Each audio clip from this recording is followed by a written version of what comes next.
ఓం సాయిరాం. బాబా భక్తులందరికీ వారు కోరిన కోరికలన్నీ కూడా నెరవేరాలని ఆ బాబా గారిని మనస్ఫూర్తిగా వేడుకుంటూ ఈరోజు కార్తీక పురాణం 16వ అధ్యాయం చెప్పుకుందాం.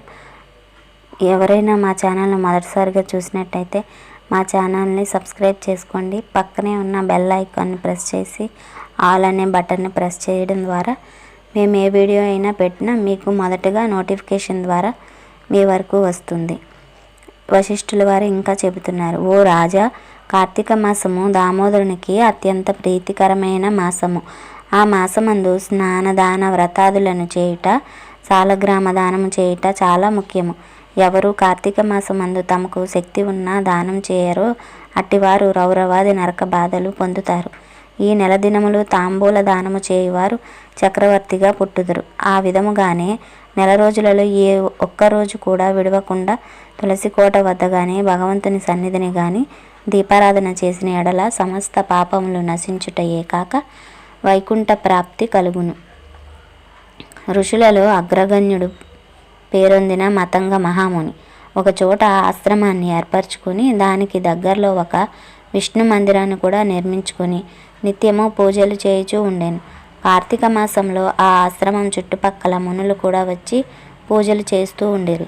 వారు ప్రతిదినము ఆలయ ద్వారాలపై దీపములు ఉంచి వెలిగించి కడు భక్తితో శ్రీహరిని పూజించి వెళుతూ ఉండేవారు. ఒకనాడు ఆ మునులలో ఒక వృద్ధుడు సిద్ధులారా, కార్తీక మాసంలో హరిహరాదుల ప్రీతి కొరకు స్తంభదీపము ఉంచినచో వైకుంఠ ప్రాప్తి కలుగుతుందని మనకందరికీ తెలిసిన విషయమే కదా. రేపు కార్తీక శుద్ధ పౌర్ణమి. హరిహరాదుల ప్రీతి కొరకు ఈ ఆలయానికి ఎదురుగా ఒక స్తంభము పాతి దానిపై దీపమును పెట్టుదుము. కావున మనమందరము అడవికి వెళ్ళి నిండుపాటి స్తంభము తోడ్కొని వత్తుము రండు అని పలుకగా అందరూ ఆనందభరితులై అడవికి వెళ్ళి చిలువలు పలవలు లేని ఒక చెట్టును మొదటి కంట నరికి దానిని తీసుకువచ్చి ఆ స్వామికి ఎదురుగా పాతిరి. దానిపై సాలిధాన్యం ఉంచి ఆవు నేతితో నింపిన పాత్రను దానిపై పెట్టి అందులో ఒత్తి వేసి దీపము వెలిగించెను. తర్వాత వారందరూ కూర్చొని పురాణ పఠనము చేస్తూ ఉండగా పెలపెలమను శబ్దము వినిపించి అక్కడికి వెళ్ళి చూడగా పాతిన స్తంభము ముక్కలైపడి దీపము ఆరిపోయి చల్లా చెదిరై పడి ఉండెను. ఆ దృశ్యము చూసి వారందరూ ఆశ్చర్యంతో నిలబడి ఉండిరి. అంతలో ఆ స్తంభం నుండి ఒక పురుషుడు బయటకు వచ్చెను. వారు అతనిని చూచి, ఓయి, నీవెవరవు? నీవి స్తంభము ఎలా వచ్చితివి అని నీ వృత్తాంతమేమి అని ప్రశ్నించిరి. అంతా ఆ పురుషుడు వారందరికీ నమస్కరించి, పుణ్యాత్ములారా, నేను కిందటి జన్మ యందు బ్రాహ్మణుడను, ఒక జమీందారును. నా పేరు ధనలోభుడు. నాకు చాలా ఐశ్వర్యం ఉండుటచే గర్వాంధకారంనై న్యాయ అన్యాయ విచక్షణలు లేక ప్రవర్తించితిని. దుర్బుద్ధులకు అలవాటు పడి వేదములు చదవక శ్రీహరిని పూజింపక దాన ధర్మాలు చేయక ఉంటిని. నేను నా పరివారంతో కూర్చుని ఉన్న సమయమునే విప్రుడైన వచ్చిన నన్ను ఆశ్రయించి నన్ను అతనిచే నా కాళ్ళు కడిగించుకొని ఆ నీళ్లు తన నెత్తి మీద వేసుకోమని చెప్పి నానా దుర్భాషలాడి పంపుతూ ఉండేవాడను. నేను ఉన్నతాసనంపై కూర్చొని అతిథులను నేలపై కూర్చుండమని చెప్పేవాడను. స్త్రీలను పసిపిల్లలను హీనముగా చూస్తూ ఉండేవాడను. అందరూ నా చేష్టలకు భయపడేవారే గాని నన్నెవ్వరూ మందలించకపోయిరి. నేను చేయి కార్యములకు హద్దు లేకుండా పోయింది. దాన ధర్మములు ఎట్టివో నాకు తెలియవు. ఇంత దుర్మార్గుడినై పాపినై అవసాన దశలో చనిపోయి ఘోర నరకములు అనుభవించి 1,00,000 జన్మలకు కుక్కనై 10,000 జన్మలు కాకినై 5,000 జన్మలు తొండనై 5,000 జన్మలు పేడ పురుగునై తర్వాత వృక్ష జన్మమెత్తి కీకారణ్యం అందుండి కూడా నేను చేసిన పాపములను పోగొట్టుకొనలేకపోతిని. ఇన్నాళ్లకు మీ దయవలన స్తంభముగానున్న నేను నరరూపమెత్తి జన్మాంతర జ్ఞానినైతిని. నా కర్మలన్నీయూ మీకు తెలియచేస్తిని. నన్ను మన్నించమని వేడుకొనెను. ఆ మాటలు ఆలకించిన మునులందరూ ఆశ్చర్యము చెంది, ఆహా, కార్తీక మాస మహిమ ఎంత గొప్పది! అదీ కాక కార్తీక శుద్ధ పౌర్ణమి మహిమ చెప్పడానికి వర్ణింప సఖ్యము కాదు. కర్రలు, రాళ్ళు, స్తంభములు కూడా మన కళ్ళ ముందే ముక్తి పొందుచున్నవి.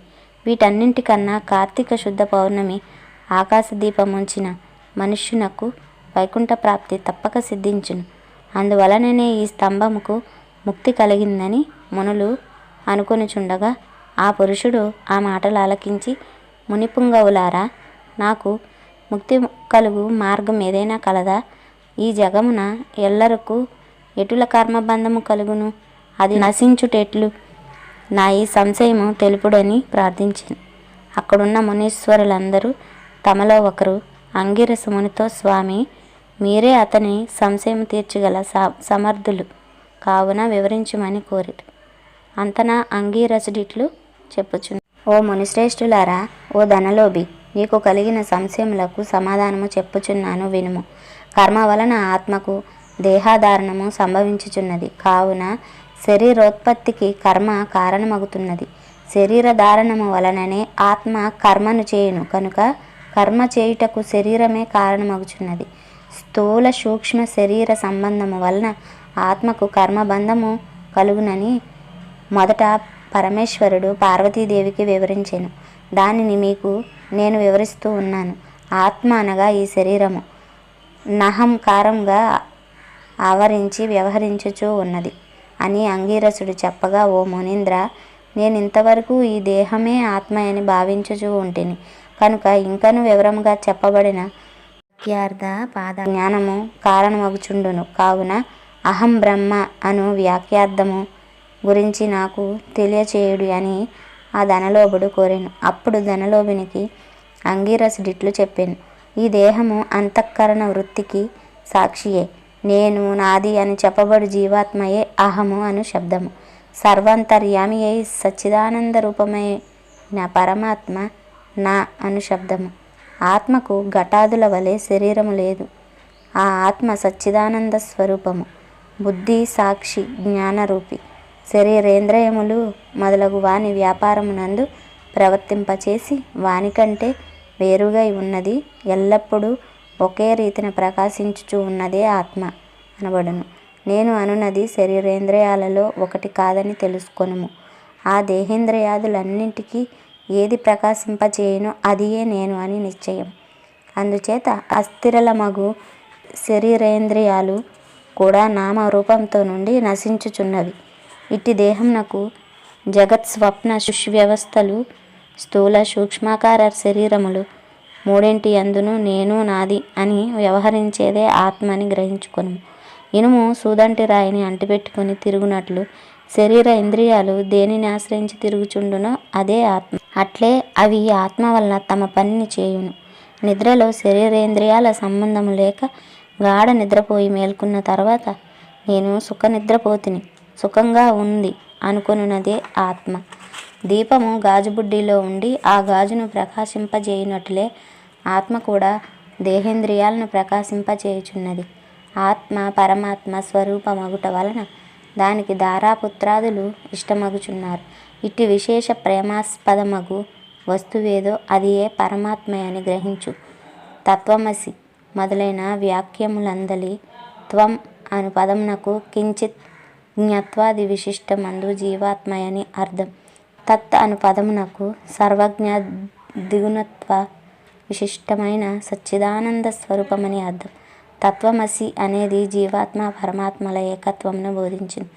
ఈ రీతిగా సర్వజ్ఞత్వాది ధర్మములను వదిలివేయగా సచ్చిదానంద రూపం ఒక్కటే నిలుచును. అది ఏ ఆత్మ. దేహ లక్షణము ఉండుట, జన్మించుట, పెరుగుట, క్షీణించుట, చచ్చుట మొదలగు 6 భాగముల శరీరానికే గాని ఆత్మకు లేవు. జ్ఞానానంద స్వరూపమే పూర్ణత్వం కలది. వేదములలో దేనికి సర్వజ్ఞత్వము, ఉపదేశము, సంపూర్ణత్వము నిరూపించబడి ఉన్నదో అది ఏ ఆత్మ. ఒక కుండను చూచి అది మట్టితో చేసినదేనని ఏ విధముగా గ్రహించుతుంటుమో అటులనే ఒక దేహాంతర్యామియగు జీవాత్మ పరమాత్మ అని తెలుసుకొనుము. జీవులచే కర్మఫల అనుభవింపచేసేవాడు పరమేశ్వరుడనియు జీవుల కర్మఫలం అనుభవింతురని తెలుసుకొను. అందువలన మానవుడు గుణసంపత్తు కలవాడే గురు శుశ్రూష చేసి సంసార సంబంధమగు ఆశలన్నీ విడిచి ముక్తి పొందవలేను. మంచి పనులు తలచిన చిత్తశుద్ధియు దానివల్ల భక్తి జ్ఞాన వైరాగ్యములు కలిగి ముక్తి పొందును. అందువలన సత్కర్మానుష్ఠానము చేయవలేను. మంచి పనులు చేసిన గాని ముక్తి లభించును అని అంగీరసుడు చెప్పగా ధనలోభుడు నమస్కరించి ఇట్లా ఓం సాయిరాం.